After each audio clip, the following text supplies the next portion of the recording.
Assalamualaikum warahmatullahi wabarakatuh. Perkenalkan, nama saya Agus Prasetyo dari kelas 4D dengan NIM 24090123. Jadi di video kali ini saya akan menjelaskan beberapa poin-poin yang akan digunakan sebagai penilaian ulangan tengah semester untuk mata kuliah sistem pendukung keperusahaan. Ini saya akan menjelaskan untuk soal yang pertama, yaitu apa yang kalian ketahui tentang SPK.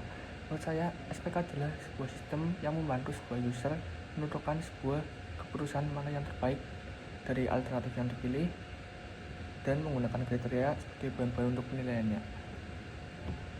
Dan untuk soal yang kedua, buatlah tabel keputusan dan pohon keputusan dari permasalahan berikut. Sebuah perusahaan akan memberikan penilaian kerja karyawannya, tentukan minimal 4 kategori dengan atribut kriteria yang akan digunakan proses penilaian tersebut. Sini saya membuat sebuah tabel kriteria dengan kriteria yang pertama kualitas kerja, kedisiplinan, kerjasama, dan tanggung jawab.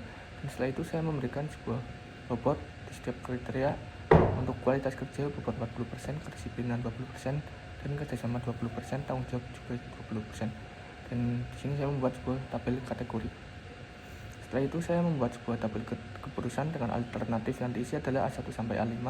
Dan nantinya C1 ini akan berisikan sebuah metrik nilai 1 sampai 5, dan kriteria lain juga sama, akan dinilai oleh angka 1 sampai 5. Selanjutnya saya membuat sebuah pohon keputusan berdasarkan kualitas kerja. Misalnya nih, dalam kerja tersebut memiliki nilai 5555, maka akan diisi oleh kategori sangat bagus, dan selanjutnya pun juga sama. Oke, setelah itu saya akan menjelaskan untuk soal yang ketiga, buatlah simulasi dengan menggunakan metode simple additive weighting atau SAW. Di sini saya menggunakan kasusnya adalah pemilihan asuransi terbaik. Yang pertama, menentukan sebuah kriteria. Di kriteria yang pertama ada harga premi bulanan, kelengkapan jaminan, jumlah rumah sakit, rekanan, tingkat kesulitan klaim, dan keamanan uang. Dan setelah itu saya menentukan jenis apa ini kriteria yang harga premi bulanan adalah cost, karena semakin rendah semakin baik, jadi kita menggunakan cost dengan bobot 25%. Dan untuk kelengkapan jaminan benefit semakin baik dengan bobot 25%, dan jumlah rumah sakit rekanan benefit untuk tingkat kesulitan klaim 15% dengan jenis kriteria cost dan keamanan uang benefit. Oke, setelah itu alternatif yang akan dinilai adalah yang pertama asuransi sehat bersama, asuransi proteksi prima, dan asuransi garda jiwa. Yang keempat asuransi aman tentram, kelima asuransi syariah utama. Setelah itu kita masukkan dalam matriks tabel perhitungan. Untuk asuransi sehat pertama dengan nilai 60, jika kriteria ini cost maka akan diambil nilai yang paling rendah. Setelah itu dibagikan per alternatif. Misalnya untuk mendapatkan sebuah angka yang telah ternormalisasi dari bilangan ini, maka caranya adalah dengan membagikan 50 ini sesuai dengan kriteria. Misalnya cost kita ambil yang terendah, 50 dibagi dengan per alternatif. Misalnya alternatif yang pertama dengan harga premi bulanan 60, maka caranya adalah dengan membagikan nilai 50 dengan 60, maka hasilnya akan ternormalisasi di angka ini. Dan selanjutnya pun juga sama. Untuk mendapatkan nilai ini juga harus membagikan 50 dengan 80, dan alternatif yang ketiga juga 50 dibagi dengan 50, dan alternatif yang keempat 70 dibagi 50, alternatif yang kelima 55 dibagi 50. Dan untuk yang benefit kita ambil nilai yang paling tinggi, setelah itu dibagikan per alternatif. Misalnya nilai yang paling tinggi di sini adalah 90, maka kita bagikan dengan setiap alternatif. 90 dibagi 80, maka hasilnya akan ternormalisasi pada kriteria kelengkapan jaminan, dan begitu pun seterusnya.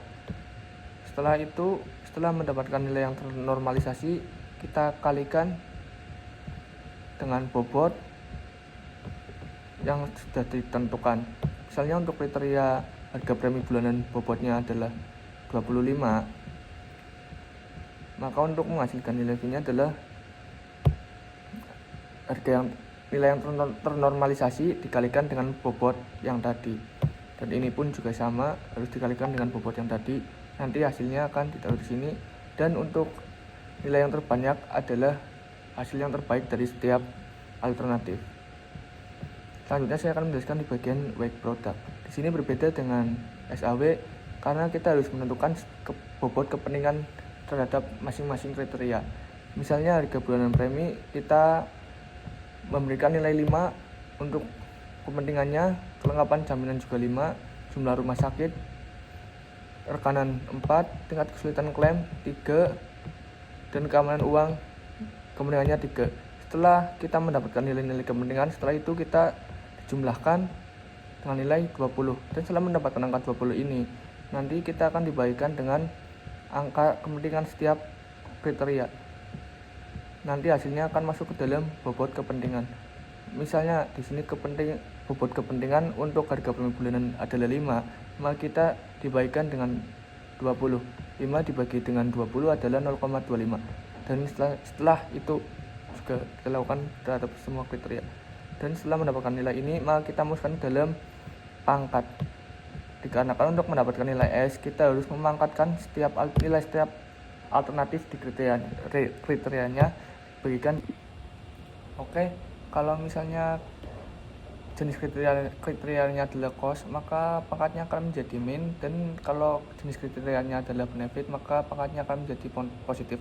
Setelah itu kita pangkatkan setiap alternatif dengan nilai ini, nilai pangkat. Setelah itu kita dimasukkan dalam nilai S.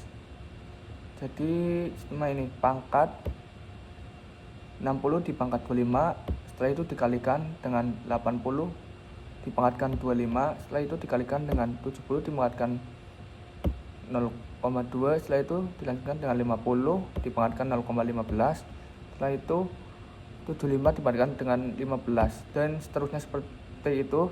Setelah dipangkatkan semua alternatifnya dengan kriteria, maka akan dimasukkan ke dalam nilai S.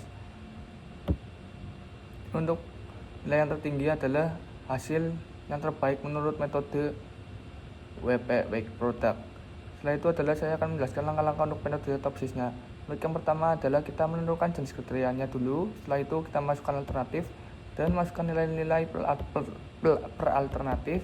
Dan selanjutnya kita menentukan nilai pembagi ini. Dan setelah mendapatkan nilai pembagi, kita normalisasikan matriks yang ada di dalam tabel kriteria dan alternatif dengan nilai ternormalisasi yang ini. Dan setelah itu kita masuk dalam bagian ternormalisasi terbobot, dan setelah itu kita pangkatkan dengan A+ dan A-, dan kita masukkan dalam nilai preferensi. Ya, mungkin itu saja yang bisa saya sampaikan. Wassalamualaikum warahmatullahi wabarakatuh.